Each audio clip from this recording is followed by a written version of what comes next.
بسم اللہ الرحمن الرحیم الحمد للہ رب العالمین والصلاة والسلام على سید الانبیاء والمرسلین وعلى آلہ وصحبہ اجمعین اما بعد فقد قال اللہ تعالی فی کلامہ المجید انا اوحینا الیک کما اوحینا الی نوح والنبیین من بعدہ۔ حضرات علماء کرام اور حاضرین مجلس، مجھے آپ حضرات کے درمیان آ کر بڑی خوشی محسوس ہو رہی ہے، اور یہ دیکھ کر بھی کہ ماشاءاللہ اس مجمع میں نوجوانوں کی اکثریت ہے، اور آپ کا یہاں جمع ہونا یہ کم سے کم اس بات کی طرف اشارہ تو ہے کہ آپ حضرات کو اللہ کے دین سے محبت ہے، چونکہ آپ اس دین کی نسبت سے یہاں جمع ہوئے ہیں۔ ظاہر ہے کہ یہاں کوئی فلمی ایکٹر تو آیا نہیں ہے، یہاں آپ جس شخص کو سننے کے لیے آئے ہیں اس شخص کو اس لیے سننے کے لیے آئے ہیں کہ وہ ابھی تک اللہ اور اللہ کے رسول کی باتیں کرتا رہا ہے، اور آپ کی ان دعاؤں کا طالب ہے کہ وہ آئندہ بھی یہی کام کرتا رہے۔ تو اس لیے مجھے بڑی خوشی ہے، اور ایسے موقع پر جب میں نوجوانوں کو دیکھتا ہوں کہ وہ کسی دینی شخص کو یا کوئی ایسا لیکچر کہ جس کا تعلق دین سے ہو سننے کے لیے جمع ہوتے ہیں، تو یہ امید بڑھ جاتی ہے کہ انشاءاللہ مسلمانوں کے ایمان کی تحفظ کی خاطر کوئی بہت زیادہ قربانیاں دینے کی ضرورت نہیں ہے۔ اللہ سبحانہ و تعالی پہلے ہی سے آنے والی نسلوں کی ایمان کی تحفظ کا سامان کر چکا ہے، تبھی اتنی بڑی تعداد میں یہاں نوجوان جمع ہیں، تو یہ دیکھ کر مجھے بڑی خوشی ہے۔ لیکن ساتھ میں ہی یہ بھی کہتا چلوں، اور میں سمجھتا ہوں کہ اس سے آپ میں کسی کو بھی اختلاف نہیں ہوگا کہ جتنے لوگ یہاں جمع ہیں ان کے مقابلے میں ان لوگوں کی تعداد کہیں زیادہ ہے کہ جو یہ جانتے ہوئے بھی کہ کہیں دین کی بات ہو رہی ہے انہیں اس سے کوئی فرق نہیں پڑتا۔ اس لیے جو لوگ یہاں آ گئے وہ تو دراصل اللہ اور اللہ کے رسول کی محبت میں آئے ہیں اور کچھ پیغام لے کر جائیں گے۔ رسول اکرم علیہ الصلاۃ والسلام نے حجۃ الوداع کے موقع پر یہ ارشاد فرمایا تھا کہ فَلْيُبَلِّغِ الشَّاهِدُ الْغَائِبُ، کہ جو لوگ یہاں جمع ہیں، جو لوگ یہاں موجود ہیں، وہ اس پیغام کو ان لوگوں تک پہنچا دیں جو یہاں موجود نہیں ہیں۔ اب اس موقع پر 1,00,000 سے زائد صحابہ کرام رضی اللہ عنہم موجود تھے۔ کچھ صحابہ کے بارے میں تو یہ آتا ہے کہ حج ختم ہونے کے بعد وہ اپنے گھر نہیں گئے، کہیں وہیں سے کہیں کوئی کسی علاقے میں چلا گیا، کوئی کسی علاقے میں چلا گیا، چونکہ اس نے یہ محسوس کیا کہ نبی کریم صلی اللہ علیہ وسلم نے ایک اہم ترین ذمہ داری اس کے سپرد کی ہے کہ جو لوگ یہاں تک نہیں آ سکے ان تک دین کا پیغام پہنچانا ہے۔ تو ہماری نظر میں بھی، یقیناً آپ کے حلقوں میں بھی، آپ کے سرکلز میں ایسے بہت سے لوگ ہوں گے جن کو آپ جانتے ہیں جو یہاں نہیں ہیں، تو یہ کوشش کریں کہ آج جو گفتگو ہو رہی ہے اس سے ہم کچھ سیکھیں اور کچھ سمجھیں، اور اس کے بعد آگے ان لوگوں تک پہنچائیں جو یہاں نہیں آ سکے۔ جو آیت آپ حضرات کے سامنے میں نے پڑھی ہے اس آیت کا تعلق ہے وحی سے، کہ اللہ تعالیٰ فرماتا ہے کہ ہم نے آپ کے پاس وحی بھیجی اے محمد صلی اللہ علیہ وسلم، بالکل اسی طریقے سے جیسا کہ نوح علیہ الصلاۃ والسلام اور ان کے بعد انبیاء کے پاس وحی بھیجی۔ اب یہاں سے یہ بات سمجھ میں آتی ہے کہ نبی کریم صلی اللہ علیہ وسلم کا دعوی نبوت کوئی نئی چیز نہیں تھی۔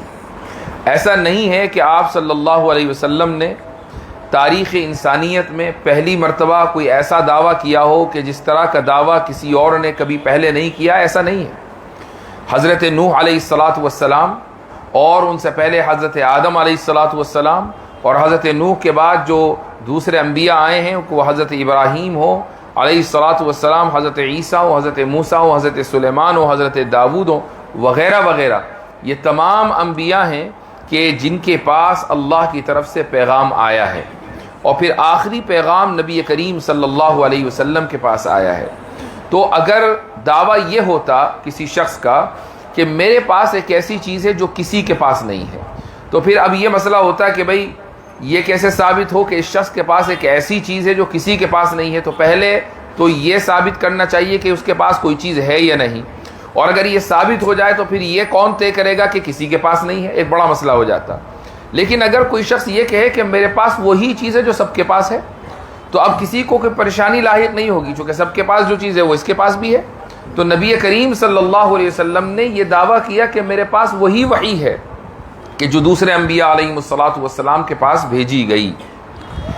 لیکن اس کے باوجود 1,00,000 کے قریب انبیاء آئے، اس کے باوجود آج بھی بہت بڑی تعداد ایسی ہے لوگوں کی کہ جو وحی کے کانسیپٹ کو تسلیم نہیں کرتی ہے، جو یہ سمجھتی ہے کہ یہ ممکن ہی نہیں ہے کہ خدا اپنے بندوں سے اس انداز سے کمیونیکیٹ کرے، یہ ممکن ہی نہیں ہے، وہ بھلا ایسا کیوں کرے گا؟ اس کو اگر کوئی چیز بتانی ہے تو وہ ہمارے ذہنوں میں، ہر ایک کے ذہن میں وہ بات ڈال دے اور ہم سیکھ جائیں۔ یہ کیا بات ہوئی کہ اس نے ہم میں سے کسی ایک شخص کو منتخب کیا اور اس کے بعد اس تک جبریل علیہ الصلاۃ والسلام کو بھیجا، اپنا پیغام بھیجا، اور پھر اس کے بعد اس شخص نے نبی اور رسول بن کر اللہ کا پیغام ہم تک پہنچایا۔ آخر وہ کیا خصوصیات ہیں کہ جن کی بنیاد پر اس ایک شخص کو منتخب کیا گیا اور ہم تک پیغام پہنچایا گیا؟ بہت سے لوگ آج بھی، آج کی تاریخ میں بھی نبوت کا جو انکار کرتے ہیں وہ انہی بنیادوں پر کرتے ہیں۔ تو اس کا جواب یہ ہے کہ اللہ سبحانہ و تعالی نے انسان کو ایک ذمہ داری دی ہے۔ وہ ذمہ داری یہ ہے کہ اسے دنیا کو استعمال کرنا ہے اور صحیح سے استعمال کرنا ہے۔ ایک تو یہ کہ خالی دنیا استعمال کرنی ہے، وہ تو ہر ایک آدمی کر رہا ہے، وہ ظالم بھی کر رہا ہے، مظلوم بھی کر رہا ہے، وہ مسلم بھی کر رہا ہے، غیر مسلم بھی کر رہا ہے۔ وہ فرعون نے بھی کی تھی اور موسیٰ علیہ الصلاۃ والسلام نے بھی کی تھی، دنیا میں آئے تھے تو دنیا کی چیزوں کو استعمال کیا تھا، لیکن دنیا کو استعمال کرنا ہی ذمہ داری نہیں ہے، دنیا کو صحیح سے استعمال کرنا ذمہ داری ہے۔ مثلا شراب ہے تو اس کو نہیں پینا ہے، اور پانی ہے تو اس کو پینا ہے۔ یہ ہے دنیا کو صحیح سے استعمال کرنے کی مثال، کہ جو چیز حلال ہے کھانے کی انہی کو کھانا ہے، اور جن چیزوں کو اللہ نے حرام قرار دے دیا ہے ان کو نہیں کھانا ہے۔ حلال کو اختیار کرنا ہے، حرام سے بچنا ہے۔ حلال طریقے جو کمانے کے ہیں ان کو اختیار کرنا ہے اور حرام طریقوں سے بچنا ہے۔ یہ ہے دنیا کو صحیح سے استعمال کرنے کی مثال۔ لیکن یہاں مسئلہ یہ ہوتا ہے کہ ہمیں یہ کیسے پتہ چلے گا کہ دنیا کو صحیح سے کس طریقے سے استعمال کریں؟ جس نے دنیا بنائی ہے وہ بتائے گا تو پتہ چلے گا، لیکن اگر وہی نہ بتائے تو یہ ممکن نہیں ہے کہ ہم اپنی عقلوں سے اندازہ لگا لیں یا دیکھ کر اندازہ لگا لیں کہ یہ صحیح طریقہ ہے یا غلط طریقہ ہے۔ اس کی ایک مثال لیجئے، تصور کریں کہ آپ کسی کے یہاں مہمان بن کر گئے، اس کا بڑا شاندار مکان ہے، کہیں بیٹھنے کی جگہ ہے، کہیں سونے کی جگہ ہے، کہیں کھانے کی جگہ ہے، لیونگ روم بھی ہے، ڈرائنگ روم بھی ہے، بڑا شاندار وہ مکان ہے، وہاں آپ گئے، اور صاحب مکان یعنی آپ کا جو میزبان ہے وہ آپ کو کچھ نہ بتائے کہ اس والے صوفے پہ بیٹھنا ہے کہ اس والے، یہاں لیٹنا ہے کہ وہاں، یہاں کھانا ہے کہ وہاں، کیا کھانا ہے کیا نہیں کھانا ہے، کچھ نہیں بتاتا۔ آپ کو وہ اپنے گھر میں لے آیا، تو آپ جتنے وقت اس گھر میں رہیں گے کنفیوژن کا شکار رہیں گے، اور اگر 2-3 لوگ ہوں گے تو دونوں ایک دوسرے کو دیکھیں گے، بھائی اس کا کیا مسئلہ ہے کہ ہمیں اس نے بلا تو لیا، یہ نہیں بتا رہا کہ بیٹھیں کدھر، یہ نہیں بتا رہا ہے کہ کھائیں کیا، یہ نہیں بتا رہا ہے کہ سوئیں کدھر۔ تو جب ایک مکان کے مالک کے تعلق سے ہمارا یہ تصور ہے کہ یہ جیسے بتائے گا ویسے کرنا مناسب ہے، چونکہ ہم اس کے گھر میں آئے ہیں، تو اس کائنات کے مالک اور خالق کے بارے میں کیا خیال ہے؟ جب ہم اس کائنات کے مالک اور خالق کے گھر میں آئے، اس کی بنائی ہوئی اور سجائی ہوئی دنیا میں آئے، تو اس دنیا کو کیسے استعمال کریں گے وہی تو بتائے گا۔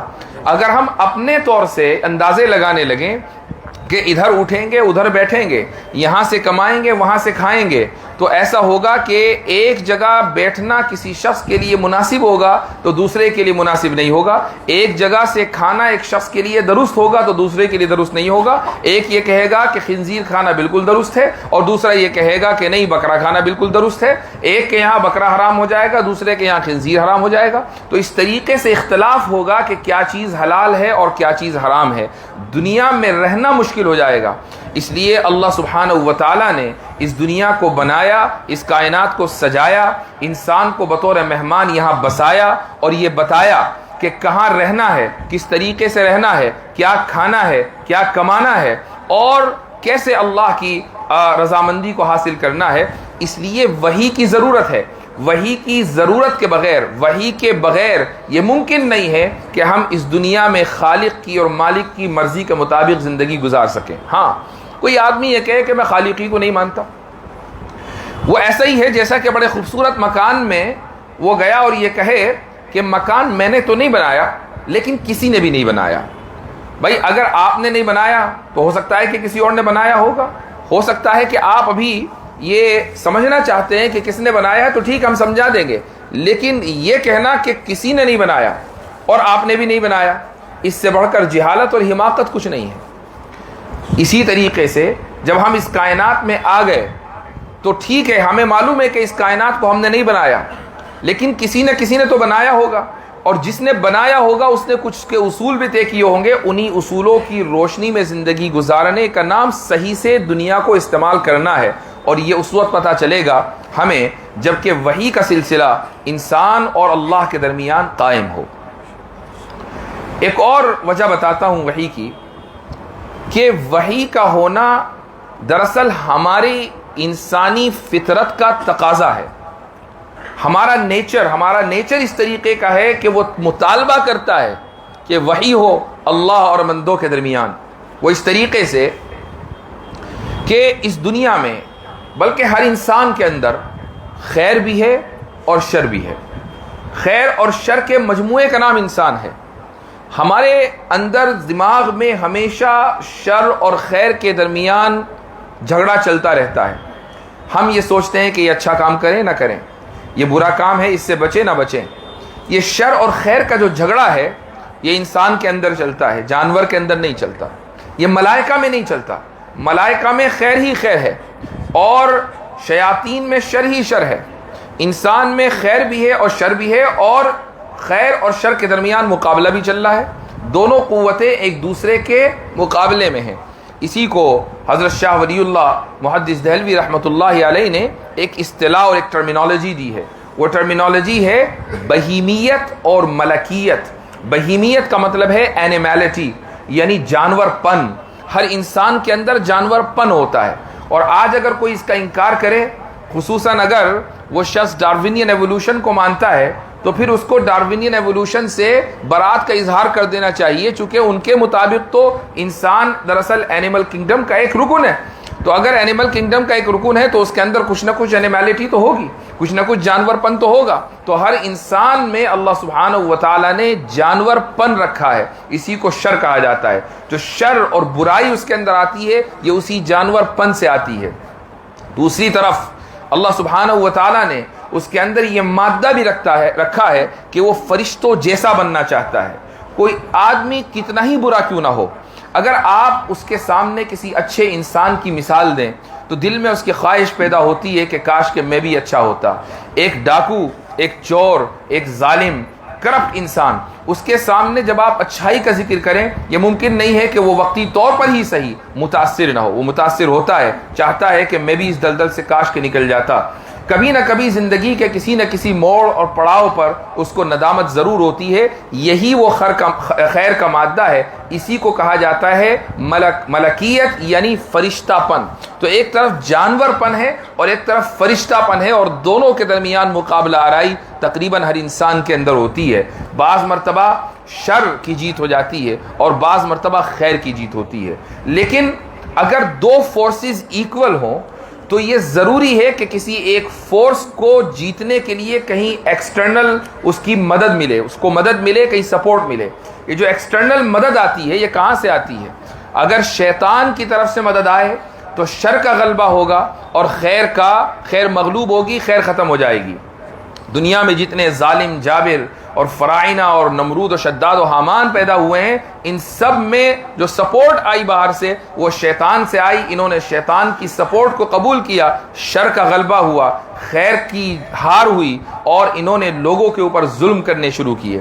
لیکن اگر کسی انسان میں خیر کا غلبہ ہے اور شر کو شکست ہو گئی، اس کا مطلب یہ ہے کہ اس کے پاس جو مدد آئی ہے وہ شیطان کی طرف سے نہیں آئی ہے بلکہ رحمان کی طرف سے آئی ہے۔ رحمان کی طرف سے آنے والی مدد کی بنیاد پر خیر غالب ہوتی ہے اور شر کو شکست ہوتی ہے۔ یہ جو رحمان کی طرف سے مدد آتی ہے اسی کو وحی کہا جاتا ہے۔ تو اس سے یہ پتہ چلا کہ ہم انسانوں میں مستقل خیر اور شر کے درمیان ایک جھگڑا چل رہا ہے، کانفلکٹ چل رہا ہے۔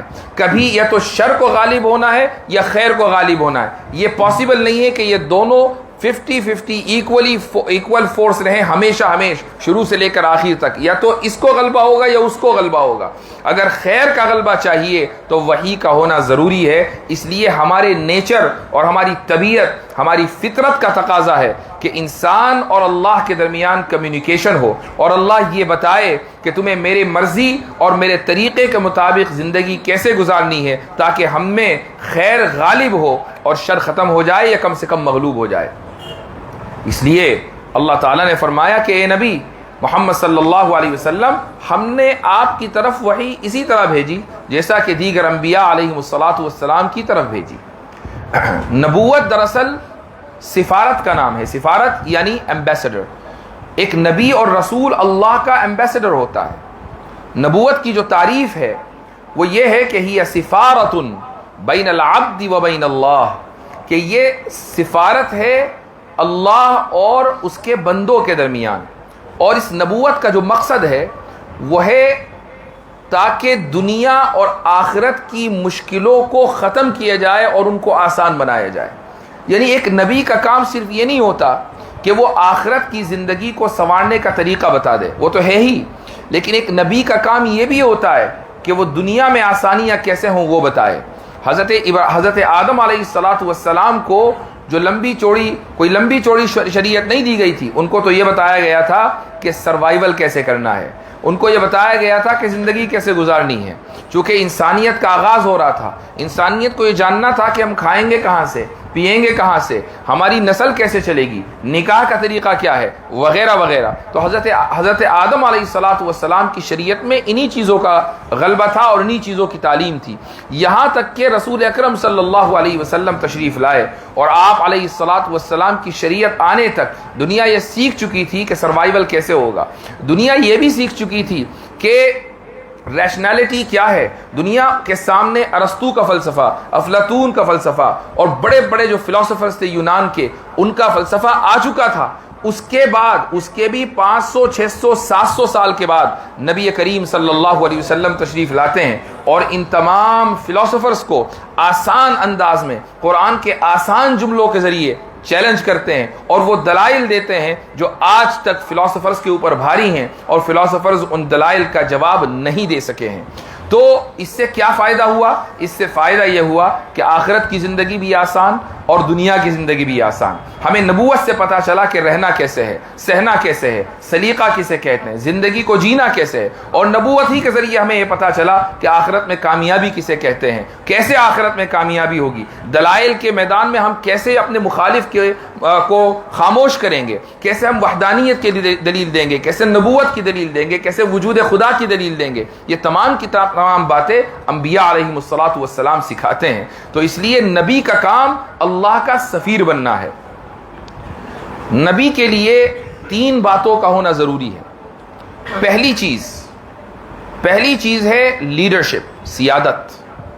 دوسری چیز ہے حکمت یعنی وزڈم، اور تیسری چیز ہے تربیت۔ اگر کوئی نبی ایسا ہو کہ جس میں لیڈرشپ کوالٹیز نہ ہو تو وہ نبوت کے لیے، اگر ہم کسی کو مانتے ہیں کہ بھئی فلاں نبی ہے، کسی جھوٹے شخص کو یہ کہتے ہیں کہ یہ نبی ہے، قادیانی کے بارے میں مان لیا جائے کہ یہ نبی ہے، تو دیکھا جائے گا کہ اس میں لیڈرشپ کوالٹیز تھیں یا نہیں۔ ہم نے دیکھا کہ اس میں لیڈرشپ کوالٹیز نہیں تھی۔ تو یہ ممکن نہیں ہے کہ اس کو نبوت کے مقام پر فائز کیا جائے، چونکہ جو بنیادی کوالٹی ہے وہی نہیں ہے۔ لیڈرشپ کا مطلب یہ نہیں ہے کہ آپ کے 10-15 فین ہوں، لیڈرشپ کا مطلب یہ نہیں ہے کہ چند ہزار لوگ آپ کو فالو کرتے ہوں۔ آج کے زمانے میں کچھ سبسکرائبرز اکٹھے کر لینا کوئی مشکل کام نہیں ہے، لیکن جن لوگوں کے سبسکرائبرز ہیں کیا آپ ان کو لیڈر مانتے ہیں؟ نہیں مانتے۔ وہ انٹرٹینر ہو سکتے ہیں، وہ آرٹسٹ ہو سکتے ہیں، وہ سوشل میڈیا پر ڈانسرز ہو سکتے ہیں، وہ ریلرز ہو سکتے ہیں، لیکن وہ لیڈرز نہیں ہیں، وہ ریلرز ہیں۔ تو سبسکرائبر ہونا یا کچھ فین فالوونگ ہونا اس بات کی دلیل نہیں ہے کہ فلاں شخص کے اندر لیڈرشپ کوالٹیز ہیں۔ انبیاء میں لیڈرشپ کوالٹیز ہوتی ہیں، اور اس کا جو معیار ہے وہ نبی کریم صلی اللہ علیہ وسلم نے سیٹ کر دیا۔ وہ یہ ہے کہ ایک انقلاب آیا اور ایسی جگہ آیا کہ جہاں خدا کو ماننے والے نہیں تھے، ایسی جگہ آیا کہ جہاں لڑکیوں کو قتل کرنے والے تھے، ایسی جگہ آیا جہاں عورتوں کو سیکنڈ بلکہ تھرڈ گریڈ سمجھنے والے لوگ تھے، ایسی جگہ آیا کہ جہاں ترقی نام کی کوئی چیز نہیں تھی، ایسی جگہ آیا کہ جہاں قبائلی نظام بڑا سخت تھا، ایسی جگہ آیا کہ جہاں ایسا نظام تھا کہ اس نظام کو ختم کرنا اپنی جان کو جوخم میں ڈالنے کے مساوی تھا۔ نبی کریم صلی اللہ علیہ وسلم ایسی جگہ اٹھتے ہیں، کھڑے ہوتے ہیں اور بتاتے ہیں کہ اللہ ایک ہے اور میں اللہ کا نبی ہوں۔ 10 سال کا عرصہ نہیں گزرتا، 13 سال کا عرصہ نہیں گزرتا کہ ایک ٹھیک ٹھاک تعداد ان کی متبع بن جاتی ہے، اور اس کے بعد اگلے 10 سال میں اس پورے علاقے کا یعنی پورے علاقے کا رخ ہی بدل جاتا ہے، پورا کا پورا علاقہ اسلام میں داخل ہو چکا ہوتا ہے۔ یہ انقلاب، یہ آپ علیہ الصلاۃ والسلام کی لیڈرشپ کی دلیل ہے، یہ پیمانہ آپ صلی اللہ علیہ وسلم نے سیٹ کر دیا۔ تو نبی کے اندر سیادت کا ہونا ضروری ہے۔ کوئی یہ کہے کہ حدیث میں آتا ہے کہ بہت سے انبیاء ایسے ہوں گے کہ جن کے امتی میں 1 یا 2 ہی لوگ ہوں گے، اور بہت سے انبیاء تو ایسے ہیں کہ جن کا کوئی بھی امتی نہیں ہے، تو کیا ان میں لیڈرشپ کی کوالٹی نہیں تھی؟ ان میں بھی لیڈرشپ کی کوالٹی تھی، لیکن کسی بھی شخص کے اندر لیڈرشپ کی کوالٹی ہونے کا مطلب یہ نہیں ہے کہ وہ ہیڈ آف دا اسٹیٹ بن ہی جائے۔ بعض لیڈرز ایسے ہوتے ہیں کہ کوالٹی ہے لیکن موقع نہیں ملا، وہ ہیڈ آف دا اسٹیٹ نہیں بن سکے، لیکن کوالٹی اپنی جگہ موجود ہے۔ ایسے ہی ان انبیاء میں بھی کوالٹی تھی لیکن موقع نہیں مل سکا کہ ان کے امتیوں کی تعداد بڑھے۔ تو پہلی چیز ہے سیادت، دوسری چیز ہے حکمت، وزڈم۔ اگر کسی شخص میں لیڈرشپ کوالٹی ہو لیکن وزڈم نہ ہو تو اسی کو ڈکٹیٹرشپ کہا جاتا ہے۔ ایک آدمی لیڈر ہے لیکن حکمت کے ساتھ لوگوں کو لیڈ نہیں کرتا، بلکہ جابرانہ انداز میں، جاہلانہ انداز میں، ظالمانہ انداز میں وہ لیڈ کرتا ہے لوگوں کو، تو پھر آپ اس کو کیا کہیں گے؟ اس کو ڈکٹیٹر کہیں گے۔ اس کو یہ کہیں گے کہ بھئی یہ کیسا خراب آدمی ہے کہ خدا نے اس کو اس مقام پر فائز کیا جہاں یہ لوگوں کو لیڈ کرے، لیکن یہ اپنی رعایا کے اوپر ظلم کرتا ہے۔ تاریخ میں ایسے کتنے ہی کردار دنیا کے سامنے گزرے ہیں کہ ان میں سیادت تھی۔ فرعون کے اندر لیڈرشپ کوالٹی تھی جبھی تو فرعون بنا، ہٹلر میں لیڈرشپ کوالٹی تھی تبھی تو وہ ایک ملک کا سربراہ مملکت بنا، لیکن یہ لوگ حکمت سے خالی تھے۔ تو انبیاء میں لیڈرشپ کوالٹیز کے ساتھ ساتھ حکمت بھی ہوتی ہے، اور پھر حکمت کے علاوہ تربیت بھی ہوتی ہے، یعنی ان کی اپنی تربیت بھی کامل ہوتی ہے اور وہ دوسروں کی کامل تربیت بھی کر سکتے ہیں۔ جب یہ 3 کوالٹیز انبیاء میں ہوتی ہیں تبھی اللہ سبحانہ و تعالیٰ ایسے اشخاص کو، ایسے افراد کو اپنی نبوت اور رسالت کے لیے منتخب کرتے ہیں۔ جن میں یہ تینوں کوالٹی نہ ہو ان کو منتخب نہیں کیا جاتا، یعنی یہ تینوں کوالٹی ان افراد میں ڈالی جاتی ہیں تب جا کر ان کو نبوت اور رسالت کے منصب پر فائز کیا جاتا ہے۔ اس سے یہ بات ثابت ہوئی کہ نبوت کا منصب کسبی نہیں ہے، یعنی آپ ایسا نہیں کہ یونیورسٹی میں داخل ہو کر نبی بن جائیں، وہ ایک ڈگری ہے نبوت کی، 2 سالہ ڈگری چل رہی ہے، ایسا نہیں ہے۔ آپ کتنی ہی محنت کریں گے، کوشش کریں گے، جی جان لگا دیں گے، آپ نبی نہیں بن سکتے، چونکہ آخری نبی آ چکے۔ بلکہ آخری نبی سے پہلے بھی اگر آپ ہوتے اور کوشش کرتے کہ میں نبی بن جاؤں، بہت سے لوگوں نے ٹرائی ماری لیکن کوئی نبی نہیں بن سکا۔ نبوت ملتی ہے اللہ کی طرف سے، نبوت کسبی نہیں ہے، وہبی ہے۔ نبوت اللہ کی طرف سے گفٹڈ ہے۔ نبوت وہ مقام ہے کہ جس پر اللہ فائز کرتا ہے، کوئی انسان کتنا ہی چاہے وہ نبوت کے منصب پر فائز نہیں ہو سکتا۔ تو نبی کا ہونا کسی بھی امت کے لیے بلکہ اس دنیا کے لیے رحمت ہی رحمت ہے۔ نبی کریم علیہ الصلاۃ والسلام کو رحمت للعالمین اسی لیے کہا جاتا ہے کہ اپنی زندگی میں آپ علیہ الصلاۃ والسلام نے جس طریقے سے دوسروں کے ساتھ معاملہ کیا، اس سے ہمیں اندازہ ہوتا ہے کہ آپ علیہ الصلاۃ والسلام نے محبت کا، شفقت کا، رحمت کا، اور اس طریقے سے آپ علیہ الصلاۃ والسلام دوسروں سے پیش آئے کہ لوگ آپ کی طرف کھنچتے چلے آئے۔ لیکن آپ علیہ الصلاۃ والسلام کی وفات کے بعد، اب جب کہ ہمارے درمیان آپ صلی اللہ علیہ وسلم موجود نہیں ہیں، ہم آپ کو دیکھ نہیں رہے ہیں، ہم آپ کو سن نہیں رہے ہیں، ہم آپ کی مجلس میں موجود نہیں ہیں، لیکن آپ کی سنت موجود ہے، آپ کی شریعت موجود ہے، آپ کا لایا ہوا پیغام موجود ہے۔ اس شریعت کے کسی بھی مسئلے کو اٹھا لیں، ظلم نہیں ملے گا۔ اس شریعت کے کسی بھی مسئلے کو اٹھا لیں، رحمت ہی رحمت ہوگی۔ وہ رحمت انسان کے لیے، تمام انسانوں کے لیے، مسلمانوں کے لیے بھی، غیر مسلموں کے لیے بھی، تمام جانداروں کے لیے بھی، ان جانداروں کے لیے کہ جن میں عقل ہے، اور ان جانداروں کے لیے بھی کہ جن میں عقل نہیں ہے، ہر ایک کے لیے وہ شریعت میں اور دین میں ہمیں رحمت ملتی ہے۔ اسی لیے آپ علیہ الصلاۃ والسلام کو رحمت للعالمین کہا جاتا ہے۔ تو میرے بھائیوں، سب سے بنیادی چیز یہ ہے کہ جب ہم نے خدا کے وجود کو مان لیا تو ہم وحی کی ضرورت کے قائل ہوں اور نبی کریم صلی اللہ علیہ وسلم پر دل و جان سے ایمان لائیں، اور آپ صلی اللہ علیہ وسلم کو اس طریقے سے مانیں کہ آپ کی ایک ایک سنت کو ہم حفظ جاں بنا لیں، آپ کی ایک ایک سنت کو اور آپ کے ایک ایک طریقے کو ہم اپنی زندگی میں اپلائی کریں۔ جب یہ ہوگا تو پھر دوسرے لوگوں کی زندگی ٹرانسفارم ہوگی۔ اگر آپ یہ سوچیں کہ ہاں محمد صلی اللہ علیہ وسلم اللہ کے رسول ہیں، اللہ کے رسول تھے، ہمیں آپ علیہ الصلاۃ والسلام پر ایمان لانا چاہیے، رہی بات سنتوں کی تو ٹھیک ہے، جب میں 60+ ہو جاؤں گا تو کچھ نہ کچھ سنتوں پر عمل کر ہی لوں گا۔ تو اگر یہ رویہ ہے تو پھر آپ نے جو زندگی کا جو ایک پرائم ٹائم ہے اس کو مس کر دیا۔ ذرا تصور کیجئے کہ آپ نوجوانی کے آغاز میں ہوں، 15-16 سال آپ کی عمر ہو، اور آپ یہ سوچیں کہ ابھی تو میرے کھیلنے کودنے کا ٹائم ہے، 60+ جب ہو جائیں گے تو پڑھیں گے، اس کے بعد پھر محنت کریں گے، پھر زندگی جئیں گے۔ تو اگر یہ خیال ہے تو ایسے شخص کو احمق ہی کہا جائے گا۔ ایسے ہی وہ آدمی جو 15-16 سال کی عمر میں ہے، اگر وہ یہ سوچتا ہے کہ میں جب بوڑھا ہو جاؤں گا تو پھر دین پر عمل کر ہی لوں گا، مسجدوں میں نماز کے اندر آ ہی جاؤں گا، سنتیں میری زندگی میں آ ہی جائیں گی، اگر ایسا ہے تو 60+ ہونے کے باوجود بھی دنیا میں ایسے لوگوں کی بڑی تعداد ہے کہ جب وہ اس عمر میں پہنچتے ہیں تو ان کے دماغ میں خبط طاری ہو جاتا ہے اور وہ دین سے مزید دور ہو جاتے ہیں۔ تو نوجوان دراصل کسی بھی قوم کی امانت ہے، اور اس امانت کی حفاظت کرنا بہت ضروری ہے۔ یہ علماء کی ذمہ داری ہے کہ وہ نوجوانوں کو گائیڈ کریں، یہ علماء کی ذمہ داری ہے کہ نوجوانوں کو بتائیں کہ دین کے اوپر کیسے چلنا ہے اور دوسروں کو دین پر کیسے لانا ہے۔ ہم میں سے جتنے بھی افراد یہاں موجود ہیں، یہ نبی کریم صلی اللہ علیہ وسلم کے دین کے نمائندے ہیں۔ نبی اگرچہ ایک وہابی منصب ہے، یعنی آپ خود سے نبوت اختیار نہیں کر سکتے، نبی نہیں بن سکتے، لیکن نبی کا نمائندہ بن سکتے ہیں۔ نبی کا نمائندہ ہونا اس کے لیے کوئی یعنی اللہ سبحانہ و تعالیٰ کی طرف سے سلیکشن نہیں ہوتا، توفیق ہے۔ آپ مسجد میں آ گئے اور آپ نے چاہا کہ میں نبی کا نمائندہ بنوں اور میں لوگوں تک اللہ کے نبی کا پیغام پہنچاؤں، میں اپنے حلیے سے، اپنے انداز سے، اپنے لباس سے، اپنے طور طریقے سے، اپنے طرز عمل سے، اپنے جیسچر سے، اپنی گفتگو سے، اپنے اشاروں سے، اپنے کنایوں سے، اور اپنی طرز زندگی سے، اپنے لائف سٹائل سے میں لوگوں کو بتاؤں کہ اسلام کیا ہے، میں لوگوں کو بتاؤں کہ دین کیا ہے، میں لوگوں کو بتاؤں کہ رسول کون تھے، میں لوگوں کو بتاؤں کہ اسلام کی خصوصیت کیا ہے، میں لوگوں کو بتاؤں کہ اسلام کیوں اہم ترین مذہب ہے، میں لوگوں کو بتاؤں کہ اسلام ہی کیوں اکلوتا اور اکیلا آپشن ہے۔ اگر آپ اپنی زندگی میں یہ رویہ اختیار کریں گے تو آپ چلتے پھرتے دائی ہیں، اگرچہ آپ کی زبان سے ایک لفظ نہ نکلے۔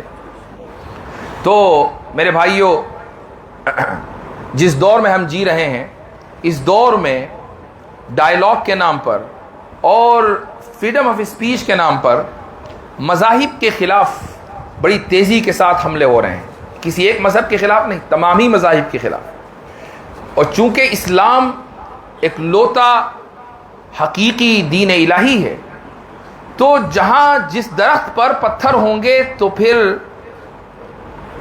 لوگ تو ادھر ہی حملہ آور ہوں گے، وہیں پر جس درخت میں پھل ہوں گے اسی درخت پر پتھر مارے جائیں گے، لوگ وہیں حملہ آور ہوں گے۔ تو اسلام ایک پھلدار درخت ہے، اس لیے پتھر بھی ادھر ہی آتے ہیں۔ تو اگر آپ اس پھلدار درخت کے سائے میں ہیں تو آپ کو یہ سیکھنا پڑے گا کہ ہم ان پھلوں کی حفاظت کیسے کریں، کہ لوگ اس درخت کی طرف پتھر بازی نہ کریں، یہ ہمیں سیکھنا پڑے گا۔ تو آج کی جو یہ نشست ہے، اس میں میرا ارادہ یہ تھا کہ ابتدائی گفتگو کرنے کے بعد ول اوپن دا فلور کہ جو آپ کے کوشچنز ہیں انشاءاللہ وہ لے لیے جائیں. نماز میں کتنا ٹائم ہے؟ ٹھیک ہے. تو آپ حضرات کے کچھ سوالات ہوں اور سوالات کے لیے جو گائیڈ لائنز آپ کو دی گئی ہیں اس کو براہ کرم ذہن میں رکھیں. ایسا نہیں ہے کہ جو سوالات آپ رکھیں گے اور جو جوابات میں دوں گا وہ بڑے یونیک ہوں گے, دنیا میں کوئی آدمی اس کا جواب نہیں دے پائے گا, ایسا نہیں ہے. ایک چیز میں آپ کو بھی ذہن میں آئی بتا دوں, ہمارے اندر ایک رویہ بڑی تیزی کے ساتھ پنپ رہا ہے اور وہ رویہ یہ ہے کہ ہم فتنوں کو بہت بڑا بنا کر پیش کرتے ہیں. فتنوں کو ہم بہت بڑا بنا کر پیش کرتے ہیں, سمجھتے ہیں کہ بھائی الحاد اتنی تیزی کے ساتھ پھیل رہا ہے کہ پتھر ہٹاؤ ملحد نکلتا ہے. ایسا نہیں ہے. آپ میں سے کچھ لوگ ملحدوں کو جانتے ہوں گے, لیکن جتنے مومنوں کو جانتے ہیں کیا اتنے ہی ملحدوں کو جانتے ہیں؟ مومنوں کو زیادہ جانتے ہیں, ملحدوں کو کم جانتے ہیں. تو اس کا مطلب یہ ہے کہ ہر پتھر کے نیچے ملحد نہیں ہے. تو ہاں یہ فتنہ ضرور ہے, ایک مسئلہ ضرور ہے. اگر مسئلہ ہے تو اس کو ایڈریس بھی کیا جائے گا, لیکن ہم بیٹھ کر کہنے لگے یہ ملحد ہو گیا, وہ ملحد ہو گیا, الحاد ادھر پھیل گیا, ادھر چلا گیا, وہاں نکل گیا. اس سے یہ پتہ چلتا ہے کہ گویا کہ اسلام میں یا مسلمانوں کا ایمان اتنا کمزور ہو چکا کہ ہر ایرا غیرہ نتھو غیرہ, ہر ایوری ٹام ڈک اینڈ ہیری وہ کھڑا ہوگا اور کسی کے ایمان کو سلب کر لے گا. ایسا نہیں ہے. الحاد ایک مسئلہ ہے, بہت سے مسائل ہیں. لوگ بیمار ہوتے ہیں تو الحاد کی طرح یہ بھی ایک روحانی بیماری ہے, کچھ لوگ بیمار ہو جاتے ہیں. اللہ سبحانہ و تعالیٰ نے کچھ لوگوں کو اس کا اسپیشلسٹ بنایا ہے, وہ علاج کر دیتے ہیں, ٹھیک ہو جاتے ہیں. کتنے ہی ملحد ایسے ہیں کہ جو واپس اسلام میں داخل ہوئے ہیں الحمدللہ, کتنے ہی ملحد ایسے ہیں. تو ہماری سوسائٹیوں میں فتنے ہیں, لیکن ان فتنوں کو بڑا بنا کر پیش نہیں کرنا چاہیے. جو چیز جیسی ہے اس کو ویسے ہی بیان کرنا چاہیے, اتنا ہی رکھنا چاہیے. تو اس تمہیدی گفتگو کے بعد انشاءاللہ میں آپ حضرات کے سوالات لیتا ہوں اور کوشش کی جائے گی کہ مختصراً سبھی کے جواب دیے جائیں. دو چار اشعار پڑھنا جی. ہمارے بیچ میں مولانا مبشر صاحب ہیں, اس کی صاحب کے تعلق سے چند اشعار آپ کے سامنے پڑھیں گی. اس کے بعد آپ میں سے ایک ساتھ مائک لے گا اور جس کے ذہن میں جو سوال ہوگا وہ کرے.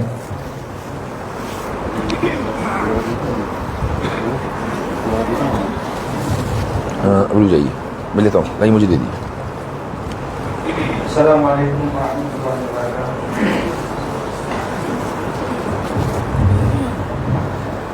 فخر دیوبند آئیے کہ مثل تیری ہے عظیم, مرحبا صد مرحبا ہے مفتی یاسر ندیم, مرحبا صد مرحبا ہے مفتی یاسر ندیم. سرزمین جمعہ کشے میر پر آمد تیری, سرزمین جمعہ کشے میر پر آمد تیری,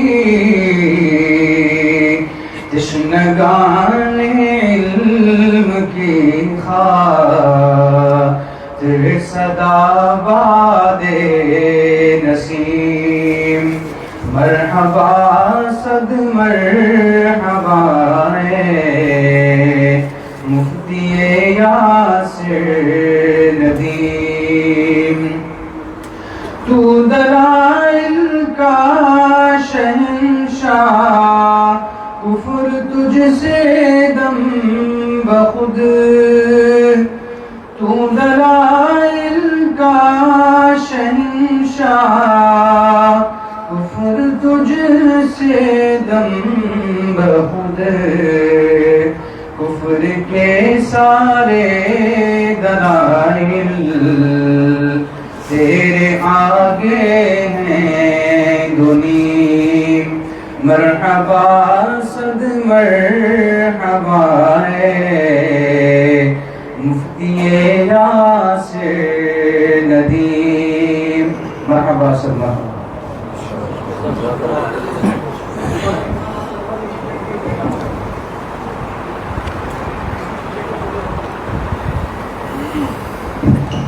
ابھی انشاءاللہ ایک ساتھی کا سوال لیں گے اور اپنا سوال.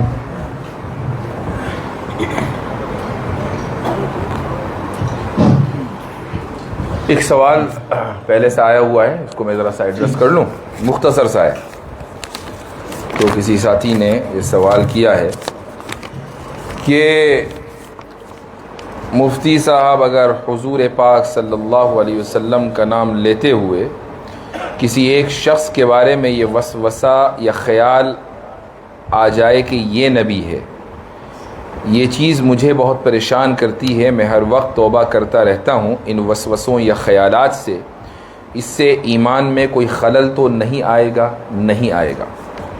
ٹھیک ہے, اس کی وجہ یہ ہے کہ جب آپ خود ہی مان رہے ہیں کہ وسوسہ ہے اور توبہ بھی کر رہے ہیں تو ایمان تو مضبوط ہو رہا ہے, نیچے نہیں جا رہا, اوپر جا رہا ہے. یہ جیسے شیئر مارکیٹ میں اچھال آتا ہے ایسے ہی ماشاءاللہ ایمان میں اچھال ہے خوب. اس کے بعد اگلا سوال انہی صاحب کا ہے اور یہ بھی کچھ اسی سے ریلیٹڈ ہے. مفتی صاحب اگر اللہ کے بارے میں کچھ وسوسے اور خیالات آئیں تو جس طرح شیطان ایسے وسوسے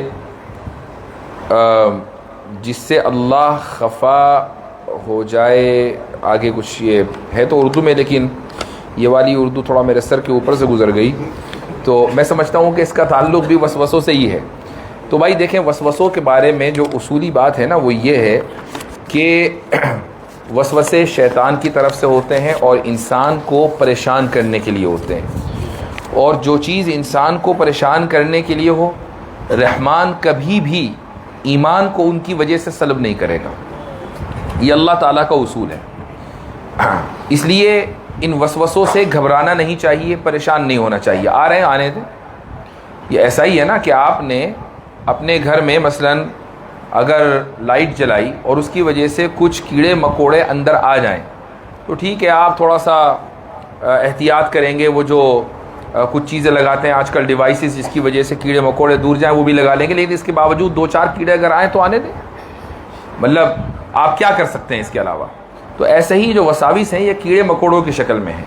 بس آپ توبہ کر کے وہ ڈیوائس لگا لیں کہ جس سے وسوسہ باہر رہے, لیکن اس کے باوجود بھی 2-4 اگر وسوسے کیڑے مکوڑوں کی شکل میں آ رہے ہیں تو انشاءاللہ ایمان آپ کا محفوظ ہے اور آپ خوش و خرم رہیں. جی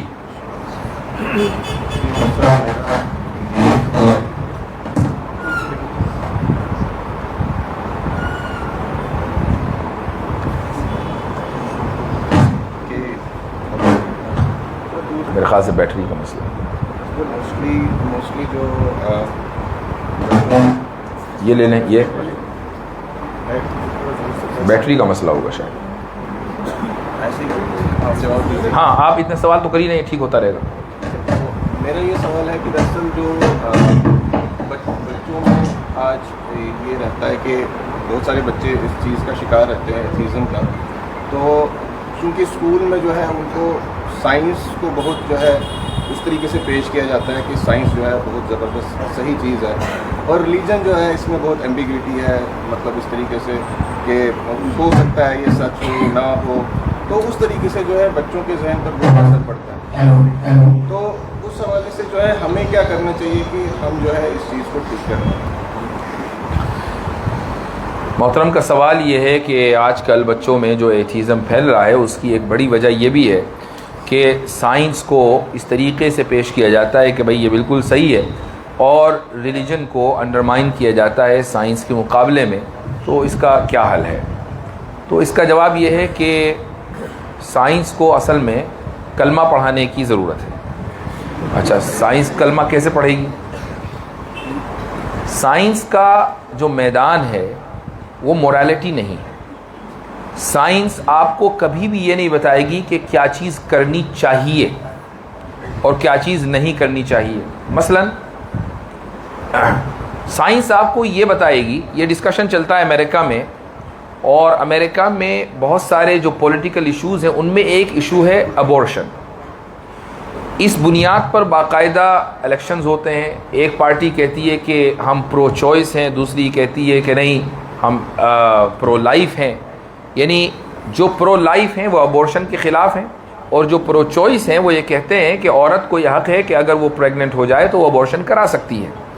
یہ ایک مسئلہ بہت عرصے سے وہاں چلا آ رہا ہے, گزشتہ 50-55 سالوں سے یہ مسئلہ چلا آ رہا ہے. سپریم کورٹ کا ورڈکٹ ہے, سب چیزیں ہیں. تو سائنس سے اگر آپ پوچھیں کہ وہ کیا کون سے ہفتے میں پیٹ میں پلنے والے بچے کو درد محسوس ہوگا اگر ابورشن کیا جائے, تو سائنس بتا سکتی ہے. ہو سکتا ہے کہ سائنس اتنی ایڈوانس ہو چکی ہو کہ وہ بتا دے کہ تیسرے ہفتے میں, کہ چوتھے ہفتے میں, کہ پہلے ٹرائیمیسٹر میں, کہ دوسرے ٹرائیمیسٹر میں یہ بچہ جب اگر اس کو ابورٹ کیا جائے تو وہ درد محسوس کرے گا. یہ سائنس بتا دے گی. لیکن اگر آپ سائنس سے یہ پوچھیں کہ درد محسوس کرنے سے پہلے یا بعد میں ابورشن کرنا مناسب ہے, ابورشن کرنا ایک اخلاقی چیز ہے یا نہیں, سائنس یہاں پلہ جھاڑ لے گی کہ چونکہ اس کا میدان ہی نہیں ہے. تو دیکھیں ایک ہی مسئلہ ہے ابورشن کا, ایک میدان میں سائنس آپ کی رہنمائی کرے گی چونکہ اس میدان میں کر سکتی ہے, اور اسی مسئلے کے مطابق آپ نے وہی سوال ذرا سا پہلو بدل دیا, یہاں سائنس آپ کو کوئی رہنمائی نہیں دے گی. ایک اور مثال میں آپ کے سامنے رکھتا ہوں. وہ مثال یہ ہے کہ اگر آپ کسی سے پوچھیں کہ کیا کانٹرڈکشن, کسی بھی دو چیزوں کے درمیان اگر کانٹرڈکشن ہو, کیا یہ ویلڈ ہے؟ ہر آدمی یہ کہے گا کہ کانٹرڈکشن ویلڈ نہیں ہے.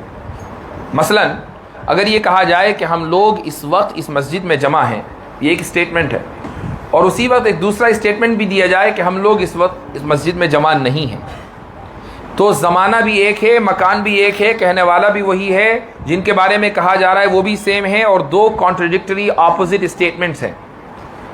اور میں یہ کہوں کہ یہ دونوں کے دونوں اسٹیٹمنٹ صحیح ہیں, تو آپ میں سے کوئی بھی شخص اس بات کو قبول نہیں کرے گا. لیکن اگر میں یہ کہوں کہ کانٹرڈکشن کے انویلڈ ہونے کا سائنٹیفک ریزن کیا ہے, کچھ بھی نہیں. کانٹرڈکشن کے انویلڈ ہونے کا کوئی سائنٹیفک ریزن نہیں ہے, بس انویلڈ ہے تو ہے. پوری دنیا انویلڈ مانتی ہے تو مانتی ہے, یہ ہماری فطرت کی آواز ہے کہ کانٹرڈکشن انویلڈ ہے. سائنس یہاں آپ کی نہ رہنمائی کرتی ہے, نہ آپ کو اس کی رہنمائی کی ضرورت ہے. اس کی رہنمائی کے بغیر ہی, جب سائنس نے اتنی ترقی نہیں کی تھی, کانٹرڈکشن اس وقت بھی انویلڈ تھا.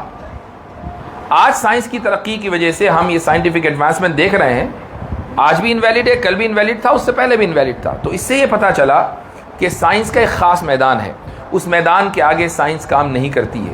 مذہب ہمیں مورالٹی سکھانے کے لیے آیا ہے, دین ہمیں مورالٹی بیان کرنے کے لیے آیا کہ کیا چیز مورل ہے, کیا چیز امورل ہے, کون سی چیز خدا کی مرضی کے مطابق ہے اور کون سی چیز خدا کی مرضی کے خلاف ہے. تو اگر ہم سائنس کو استعمال کر کے بنیاد بنا کر ریلیجن کو انڈرمائن کریں گے تو ہم نہ تو سائنٹسٹ ہیں اور نہ ریلیجس ہیں. یہ سائنس کے رویے کے بھی خلاف ہے اور مذہب کے رویے کے بھی خلاف ہے. یہ تو ہو گئی اصولی بات. اب جو میں نے شروع میں بات کہی تھی کہ سائنس کو کلمہ پڑھانے کی ضرورت ہے, تو ہم نے کلمہ پڑھانے کا آغاز کر دیا ہے. میں آپ کو اطلاع عرض کر دوں کہ ہم نے کلمہ پڑھانے کا آغاز کر دیا ہے. کہاں کیا ہے؟ امریکہ میں کیا. جو بھائی اگر امریکہ میں اس کا ٹھپا لگ کر آئے گا تبھی تو آپ قبول کریں گے, اگر ٹھپا ماننے لگے گا تو کیوں مانیں گے؟ تو اس لیے الحمدللہ ہمارا ایک پروجیکٹ ہے, ہمارا جو اسکول ہے برہان اکیڈمی, اس کے تحت ہمارا ایک پروجیکٹ ہے جس کو بولتے ہیں ایپسٹمک ری اورینٹیشن. ایپسٹمک نکلا ہے ایپسٹیمولوجی سے, یعنی علم, اور ری اورینٹیشن کا مطلب ہے کہ اس کا ہم رخ بدل رہے ہیں. وہ رخ کیسے بدلیں گے؟ سائنس انشاءاللہ کل بھی آپ کو بتائے گی کہ انجن کیسے بنے گا, جہاز کیسے اڑے گا, گاڑی کیسے چلے گی, بھاپ کیسے نکلے گی, سائنس تب بھی بتائے گی. لیکن ساتھ میں وہ یہ بھی بتائے گی کہ میری معلومات خدا کے تعلق سے محدود ہیں. سائنس آپ کو کبھی بھی خدا کے تعلق سے گمراہ نہیں کرے گی. ہم نے الحمدللہ اس اسکول میں ایپسٹمک ری اورینٹیشن پروجیکٹ کے تحت باقاعدہ کتابیں اثرنو لکھنی شروع کی ہیں, English language arts, social studies, science and math کے تعلق سے.